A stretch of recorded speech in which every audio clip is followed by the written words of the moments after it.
yelling for so many years at rehearsal. So we started with some Baroque music all the way to start a concert. That was rehearsal, and the big do. Now we have something very special. I'm sure you've noticed we have harpists on the stage. So a year ago, Malachi's mom asked, is there any way we could get harp involved? And so I thought, why not? It's a string instrument. It's not typically in a string orchestra, but you can see they have many strings, in fact. And so I got a hold of my friend Keri Lynn, and we came up with a plan. So Keri Lynn is a local, very talented harpist and singer and teacher. I got some orchestral or string orchestra parts, and she made some parts for harp.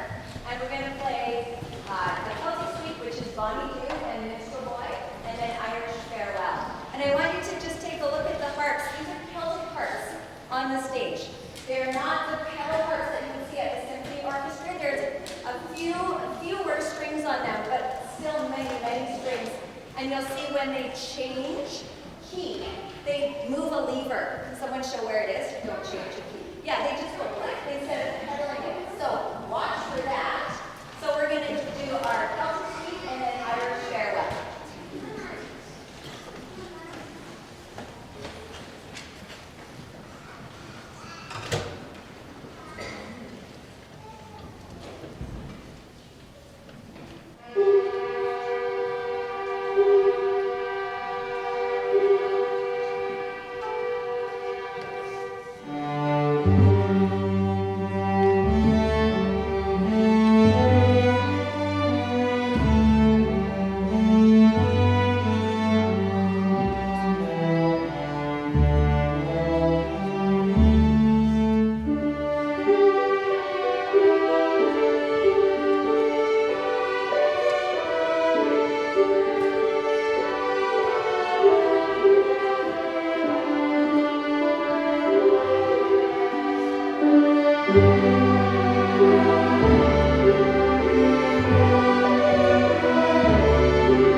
aggressive driving beat and kind of sounds like a video game. So we'll finish with this.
The program was constructed based upon musical form, so fugue, rondo, symphony, ragtime, and some of them have some interesting stories, which I'll tell you briefly about. Our first piece is the Belvedere Suite, and you will see in your program that there are 3 parts, but we're only going to play 2. We're going to play the prelude and the scherzo. We will not be playing the waltz.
normally a suite, you play it straight through, and that's why I didn't acknowledge your applause after the first part.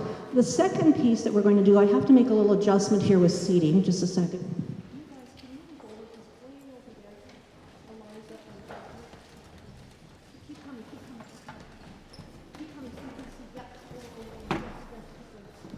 Okay, the next piece is a fugue, very famous form of music where everybody gets the theme but enters at different times.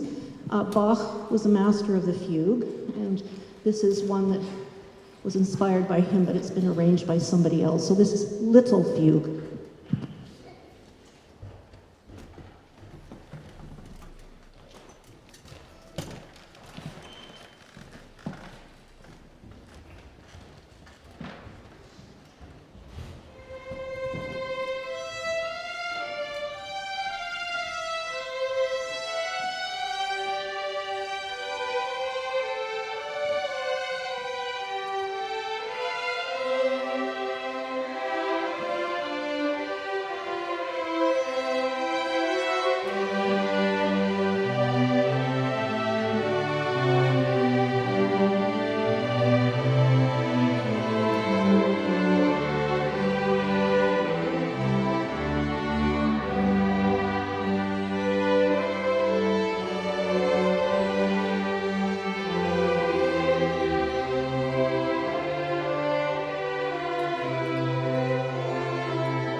In that piece, nobody gets to rest. Everybody's busy all the time.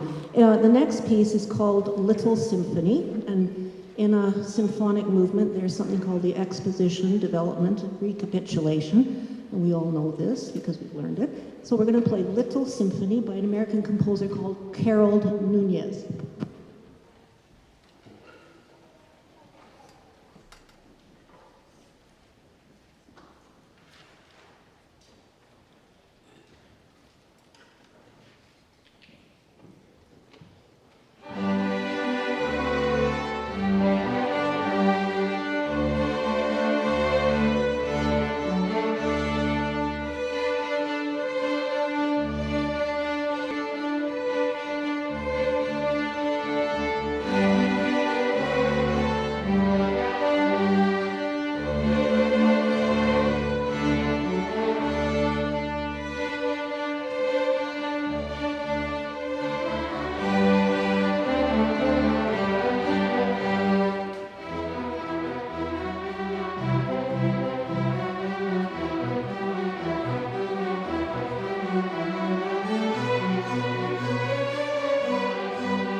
That was one of the pieces that we played at the festival this past April. And we're also going to play our other piece from the festival. It's called Petit Rondo. Now, rondo is something where you hear a tune and it comes back, and something new, and then the tune, and something new. And so you're going to hear this tune that's at the very beginning come back and forth many times.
The next piece that we're going to do is rather unusual because it's pizzicato straight through. We have eliminated one movement, the first movement, just for sake of time. So you'll see there it says swing pizzicato, and swing in musical terms means you don't play the rhythm just directly straight.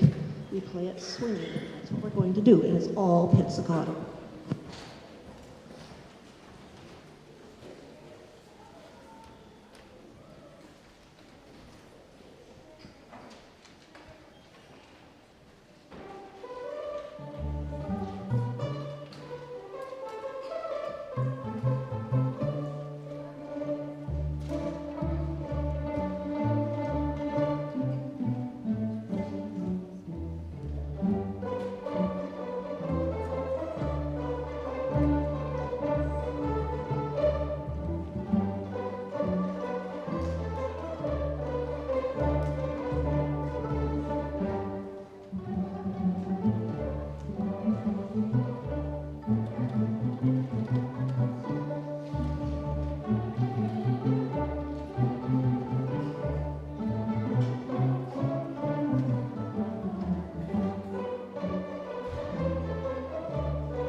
Pizzicato pieces are the most difficult to play. They tend to get out of control and speed along, and we kind of did a little bit of that, but that's okay because we have learned that pizzicato is one of the most difficult techniques there is.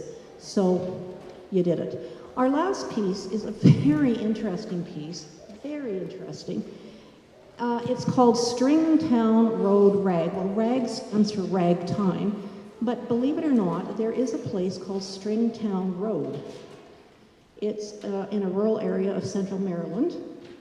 And it also goes for about 10 miles, not kilometers, to Fingerboard Road. So those of you who are string players, Fingerboard Road, that would make sense to you. And the composer says that she was just sort of driving down this rural area, and she kind of in her mind imagined seeing some fiddler playing on a porch and kind of put all this together. And so she came up with this Stringtown Road Rag.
Next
All right, well, we are the Edmonton Fiddlinists. I'm Jared, and that's Dan, and we've been, I think, having a pretty great year exploring the similarities and differences of many different styles of fiddle playing and sort of that difference between what makes a violin, and what makes fiddle music fiddle.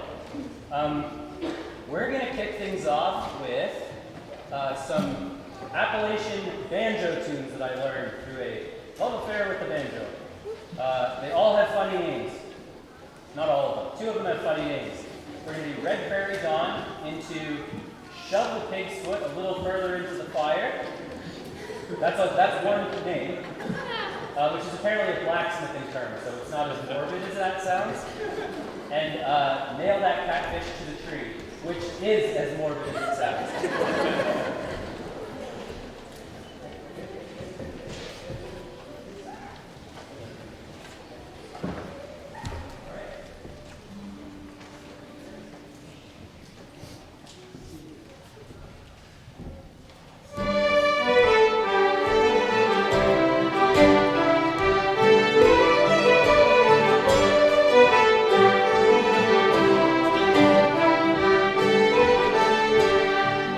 Thank you.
like a little revolving door. It is trad. I know it from Calvin Lowrap. Yeah, okay, so we'll say it's Canadian-ish. Whereabouts unknown. When you don't know, you just say trad.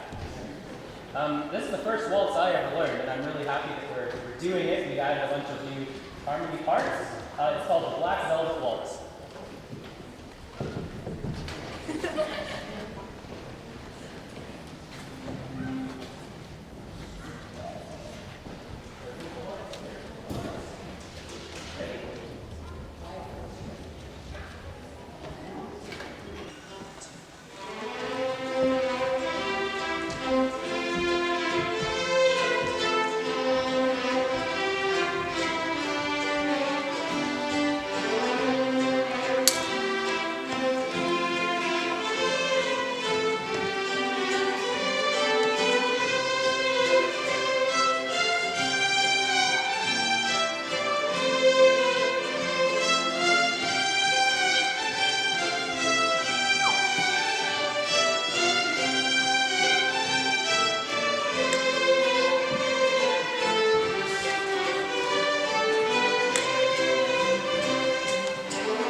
from the West Coast. He's a very interesting fellow who went on big sojourns across